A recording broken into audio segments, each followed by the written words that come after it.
Любой kompyuterda parol tursa ham, uni vzlom qilib kirish mumkinligini bilarmidingiz? Hozir ko'rsataman. Let's go! Oldin aytaman, bu faqat Windows 10 va Windows 11 da ishlaydi. Birinchi bo'lib, parol so'rayotgan joyida shiftni qo'yavermasdan bosib turib, перезагрузкani bosamiz. Shunda yangi menyu chiqadi. Поиск и устранение неисправностей tanlaymiz.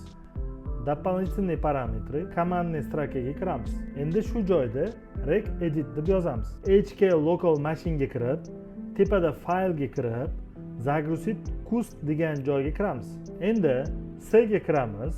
Windows System 32 config va system degan faylni tanlab, unga system 1 degan nom qo'yamiz. Yangi ochilgan system 1 ga kiramiz. Setup, keyin kmd line ga kirib, kmd exe deb yozamiz. Setup type ga kirib, значение 2 qilamiz. Miya pishib ketmagan bo'lsa, davom ettiramiz. Endi system 1 papkasini mishkani chap tomonini bosib tanlaymiz. Tepada fayl va выгрузить kustga bosamiz. Hammasini yopamiz.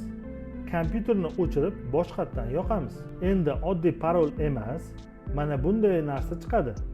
Birinchi bo'lib net user deb yozamiz. Akkauntning nomi chiqadi. Yana bir marta net user account nomi va siz xohlagan yangi parolni yozasiz. Enterni bosamiz. Chiqib ketish uchun exit deb yozamiz. Bo'ldi, deyarli hammasi tayyor. Oxirgi joyi qoldi. Ana endi yangi parolni yozib, vzlom qilib kirsangiz bo'ladi. Keyingi safar nima haqida video bo'lishini xohlaysiz? Kommentariyada yozib qoldiring.